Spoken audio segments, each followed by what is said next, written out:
25 ವರ್ಷಗಳಿಂದ ಪಕ್ಷದಲ್ಲಿ ನಿಷ್ಠಾವಂತ ಕಾರ್ಯಕರ್ತನಾಗಿ ಕೆಲಸ ಮಾಡಿದ್ದೇನೆ. ವಿವಿಧ ಜವಾಬ್ದಾರಿಗಳನ್ನು ನಾನು ನಿಭಾಯಿಸಿದ್ದೇನೆ.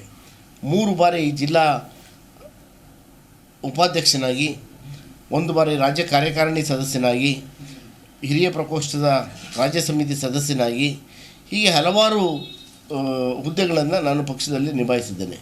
2009ರಲ್ಲಿ ನಡೆದಂಥ ಸ್ಥಳೀಯ ಸಂಸ್ಥೆಗಳ ಚುನಾವಣೆಯಲ್ಲಿ ನಾನು ಭಾಜಪದ ಅಧಿಕೃತ ಅಭ್ಯರ್ಥಿಯಾಗಿ ಸ್ಪರ್ಧಿಸಿದ್ದೆ. ಆದರೆ ಆಗ ಕಾಂಗ್ರೆಸ್ ಮತ್ತು JDS ಒಂದಾಗಿ ನೇರ ಸ್ಪರ್ಧೆ ಆದ ಕಾರಣ ನಾನು ಪರಾಭವಗೊಳ್ಳಬೇಕಾಗಿ ಬಂತು. ಅದಾದ ನಂತರವೂ ಸಹ ನಾನು ಪಕ್ಷದ ಎಲ್ಲ ಚಟುವಟಿಕೆಗಳಲ್ಲಿ ತೊಡಗಿಸ್ಕೊಂಡು ನಾನು ಕೆಲಸ ಮಾಡ್ತಾಯಿದ್ದೇನೆ. ನನ್ನ ಪಕ್ಷದ ಸಿದ್ಧಾಂತಗಳಿಗೆ ಮತ್ತು ನನ್ನ ಪಕ್ಷದ ಧ್ಯೇಯ ಏನಿದೆ ಅದೆಲ್ಲದಕ್ಕೂ ಸಹ ನಾವು ಬದ್ಧರಾಗಿ ಕೆಲಸ ಮಾಡ್ಕೊಂಡು ಬಂದಿದ್ದೇವೆ ಇಲ್ಲಿಯವರೆಗೂ. ಹಾಗಾಗಿ ನಾನು ಭಾಳ ಹಿಂದೆಯೇ ನಾನು ಅಭ್ಯರ್ಥಿ ಆಗಬೇಕಾಗಿತ್ತು. ಕಾರಣಾಂತರಗಳಿಂದ ನಾನು ಅಭ್ಯರ್ಥಿ ಆಗೋಕ್ಕಾಗಲಿಲ್ಲ.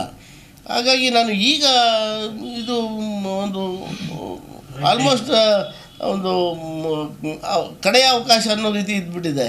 ನಮ್ಮಲ್ಲಿ ಈಗ ಒಂದಷ್ಟು ಏಜು ಅದು ಇದು ಫಿಕ್ಸ್ ಇದೆ. ಹಾಗಾಗಿ ಅದಕ್ಕೆ ನಾನು ಇದೊಂದು ರೈಟ್ ಟೈಮು ಆಲ್ಸೋ.